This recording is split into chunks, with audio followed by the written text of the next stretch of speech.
현상학의 이념 제1강의 2절에서 철학적인 반성적 사고 태도는 자연적 입장의 인식 반성은 인식을 자연탐구 대상으로 삼는 자연적 사고입니다.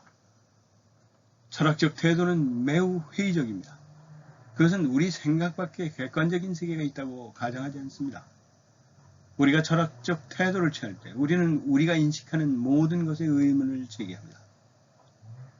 우리는 우리의 인식을 회의적으로 여깁니다. 예를 들어 가상현실인 매트릭스에 자신도 모르게 묶여 환각을 겪고 있다면 모든 것이 꿈입니다.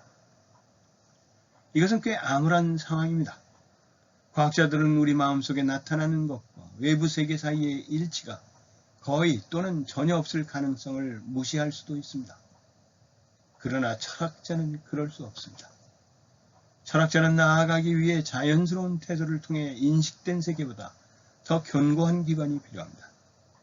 철학자가 할 수 있는 일은 사고, 인지, 행위 자체에 초점을 맞추는 것입니다.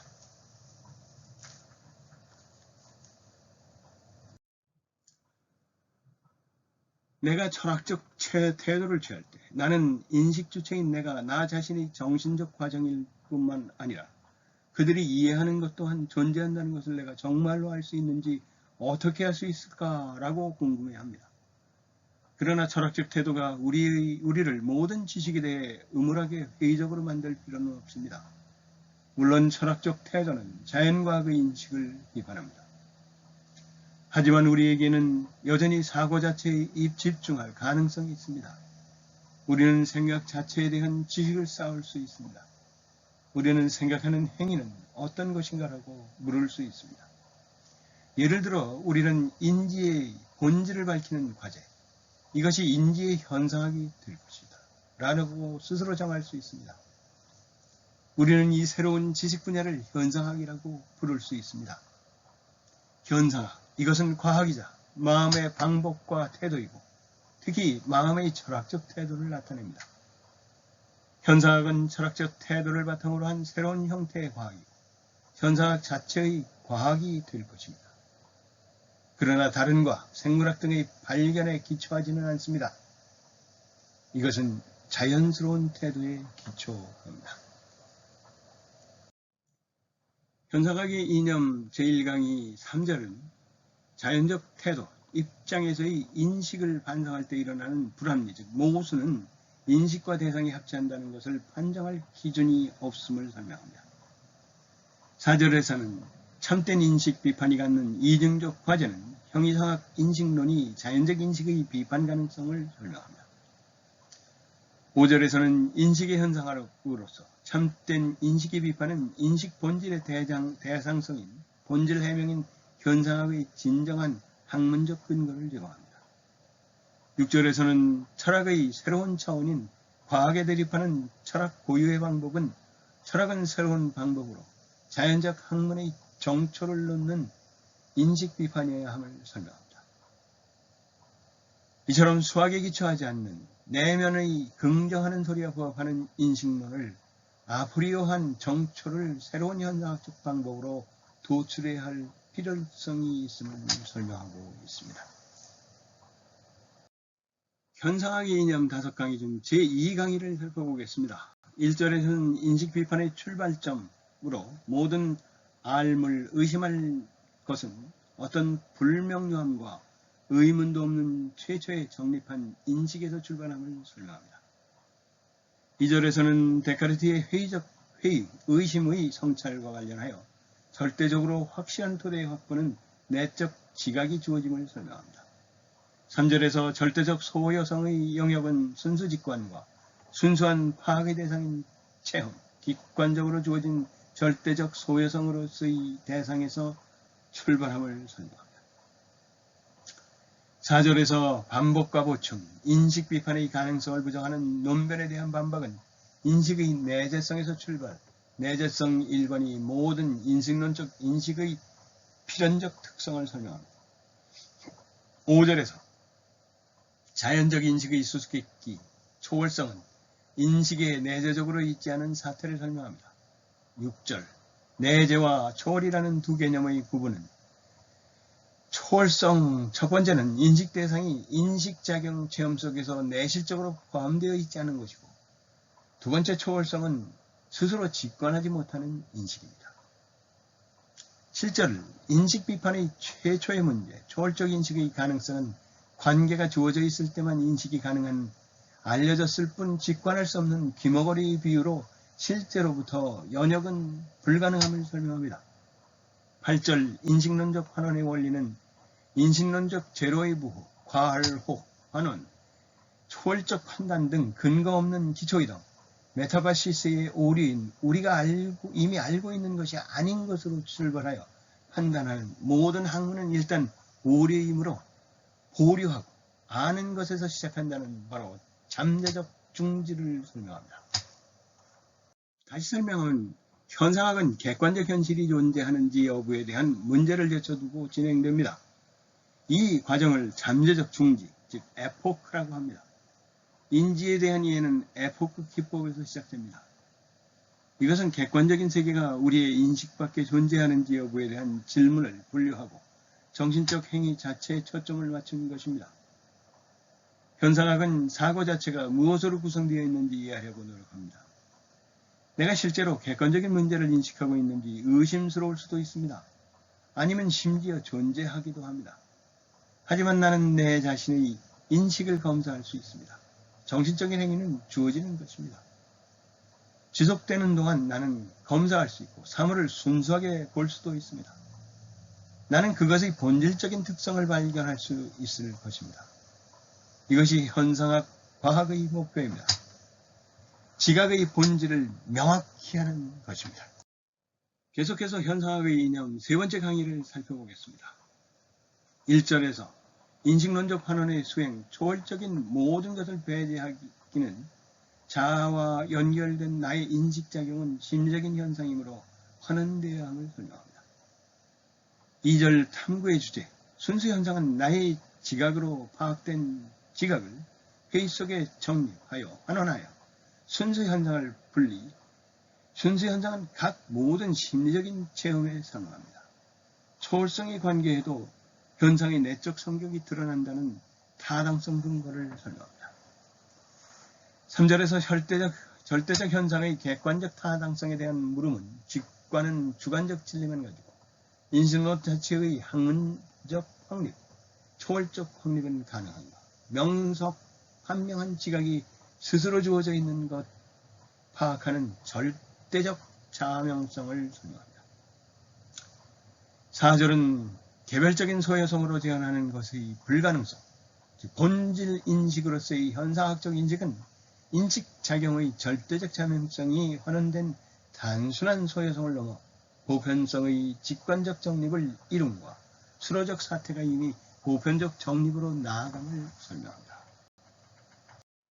5절에서 아프리오리라는 개념이 갖는 두 가지 의미는 보편적 사태가 절대적인 자기 소요성에 도달 가능하고 현상학은 순수직관의 고찰 범위 내에서 즉 절대적 자기 소요성의 범위 안에 있는 보편성의 직관적 정립을 경외하는 본질 분석 및 탐구가 됨을 설명하고 경험적 인식은 순수하게 보편적 본질을 지향하여 타당성을 만들어가는 인식을 설명합니다. 아프리오리 첫 번째는 절대적 소요성을 직접 직관의 범위, 아프리오리 두 번째는 주어지는 원칙적 형식과 사태를 확정하고 원칙을 요구함에 의한 개념과 법칙을 현실화, 평가하는 조사함을 포함합니다. 판단을 통해 명석, 판명한 인식이 주어진 대상을 파악하는 절대적 자명성이 주관적 체험에서 보편적 정립으로 본질을 파악함이 가능합니다. 네 번째 강의 1절에서 지향성을 통한 탐구 영역의 확정은 인식 체험은 대상성과 관계인 지향성을 가지고 맞아떨어지는 판단과 서로 일치하는 명종의 충전성을 설명합니다. 2절 보편적인 것의 자체 소요성은 본질 분석의 철학적 방법은 개별적 인식작용이 현상학적 환원 후 절대적 자기 소요성으로 나타나므로 보편성으로 나간다는 적색의 환원과 직관하고 해명하면서 의미를 규정하고 구별하면서 객관화 작업까지 기본 개념의 명제 조출하는 탐구생을 설명합니다.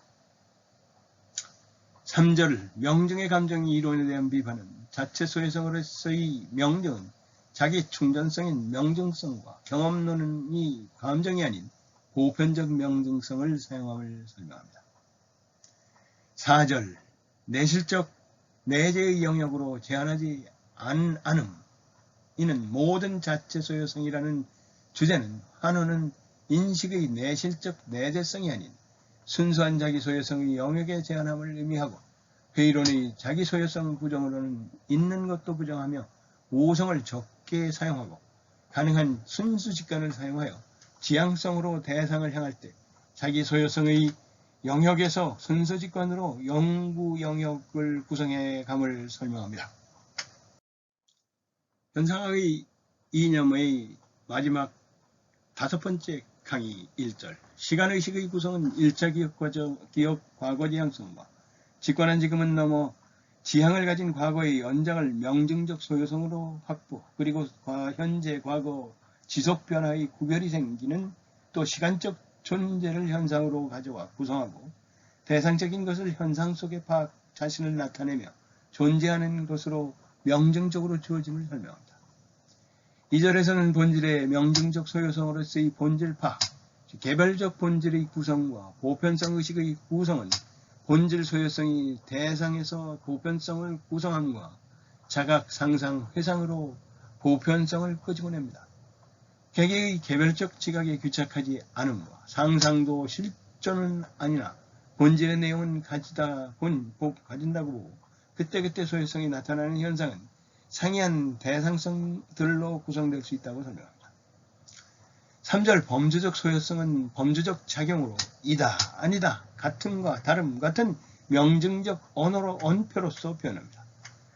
범주가 사고 형식에 지시하여 대상의 소유성이 의식되고 집의 현상의 면중 속에서 규정된 구체적인 집이 구성되어 자각이든 상상이든 소유성으로 자신을 알림을 설명합니다. 4절 기호적으로 생각된 것 자체는 상징적 사고조차도 상상과 지각 속에 없어도 지향적 대상은 명증적이 됨을 설명합니다. 5절 가장 넓은 범위의 탐구 영역으로서 인식에서 대상성이 다양한 형태의 구성은 인식과 인식 대상성의 상관관계의 문제이지만 명증성이 도달하는 모든 것까지 소유성을 갖는 것이며 소유성의 본질과 서로 다른 대상성의 양태들이 스스로 구성하는 이를 상호관계의 본질 고찰로 가져오는 것으로 내실적 본질과 일치되는 대상성의 구축은 명증적 직관이라는 인식이고 연관이 생기면 객관적 학문의 대상성이 점진적으로 구축된다는 인식의 본질과 인식과 대상의 상관계의 문제는 순수 명증성 안에서만 규범화하는 소유성 안에서만 직관적인 방법에 의한 추적으로 환원하고 직관하고 명증으로 확장하고 범주로 다시 소유하여 다양한 양태의 연관으로 보편성으로 정립된다고 설명합니다. 에드먼트 후설의 현상학의 이념에서 살펴본 바와 같이 현상을 통해 본질을 파악하는 것이 후설의 현상학입니다. 현상을 보고 판단 보류를 통해 직관과 주관의 의식을 객관하여 본질을 파악하자는 것입니다. 현상학은 비록 심리학을 철학적으로 연구하긴 했지만 인문학, 서예학 연구뿐만 아니라 하다못해 공학을 포함한 자연과학 등 모든 학문 연구의 명쾌한 방법을 소개하고 있습니다. 저는 이 책을 읽어봄으로써 공학을 한 저 같은 사람에게도 학위를 PhD, Philosophy of Doctor로 왜 주는가를 이해하게 됐습니다.